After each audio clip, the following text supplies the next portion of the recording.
they deliberately waited for freezing weather to make things worse for our people, says President Zelenskyy, after Russian strikes have plunged Ukrainian cities into darkness and cold. And to talk about it and more, we're joined by Yevheniia Kravchuk, Ukrainian MP and Deputy Chair of the Committee on Humanitarian and Information Policy. Good evening. Good evening. Kiev's Mayor Vitaly Klitschko has urged all the people who can to leave the city. Have many listened to his appeal? You're here in Warsaw. Well, I just came from Kiev. I'm traveling to Brussels for a trip in European Parliament, but my train was late for 4 hours, and now we have disruptions in railroad stations because actually we need electricity for trains to run as well.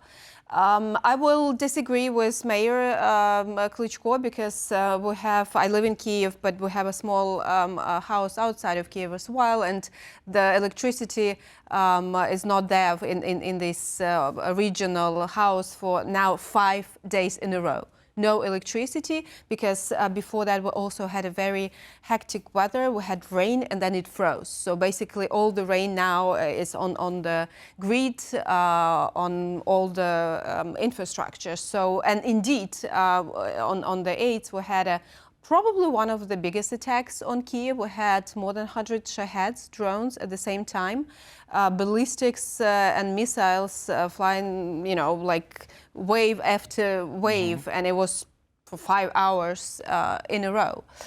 In my apartment, I didn't have heating for just 1 day, which was relatively okay. And electricity was going on back and forth. But indeed, in some of the regions of Kiev, people do not have heating for 3 days now. And it's much colder than in Poland right now. In Ukraine, yes, we've heard from our correspondents minus 13 right now. And probably it will drop during the night on the next week up to minus 20. And a lot of snow. So it is probably the most critical week of this winter.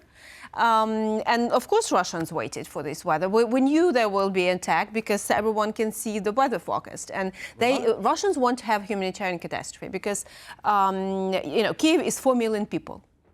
And obviously, you cannot have a fire in the apartment. You can have a wood stove somewhere in the village.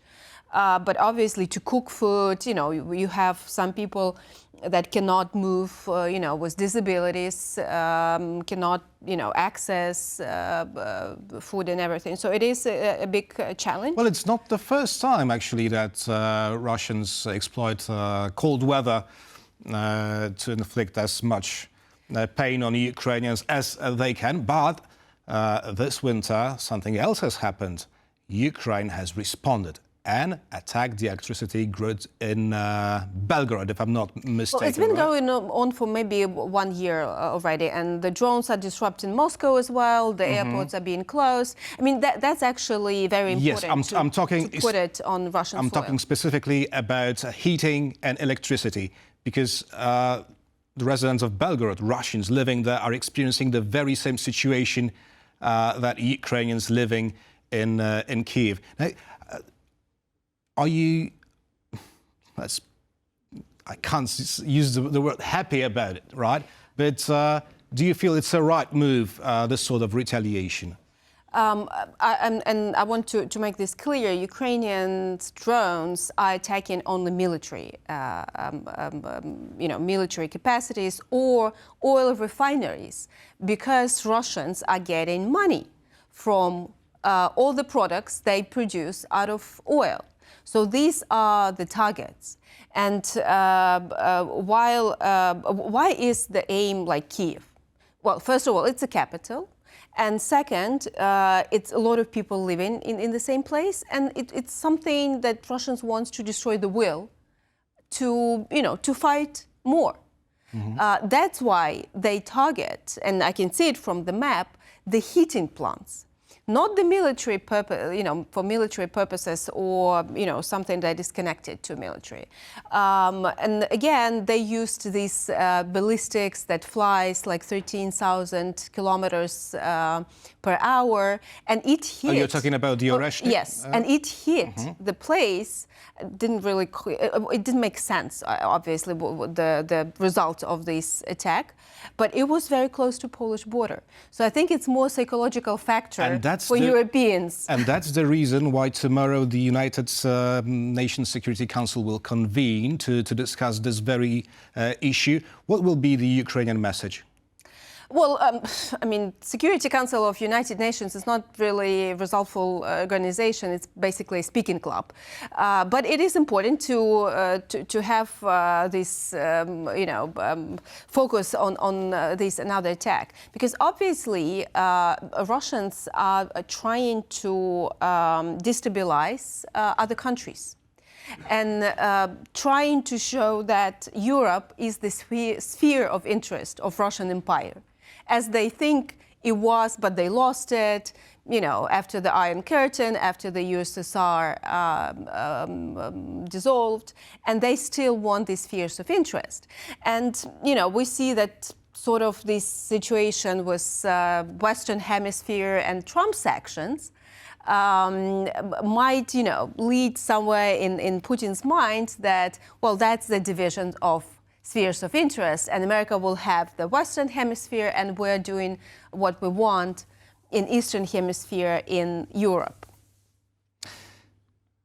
Peace will come soon, hopefully, and the US pushes for the elections to take place immediately after it happens. General Kirill Budanov as the new head of the presidential staff, could he also be a good candidate to replace President Zelenskyy? That's the question to himself. I was at the meeting with General Budanov in December. It was sort of it was closed meeting, and he was asked whether he will participate in presidential elections, and he did not answer this question. So at first, obviously, he has to show some interest, but I don't think he will run unless President Zelenskyy does not want to run for a second term. In other case, I think it's way too early to talk about elections. Because, we just had this topic with 4 million people freezing in their apartments, and then, elections soon to come. As you obviously can understand, it's really difficult to organize elections when you are fighting for survival. Obviously. Maybe some other general then. Someone who resides in London these days. We'll see. Yevheniia Kravchuk, Ukrainian MP and Deputy Chair of the Committee on Humanitarian and Information Policy, was our guest this evening. Thank you for having me. Thank you very much. And thank you for watching, and stay with us for more interviews and news here on TVP World.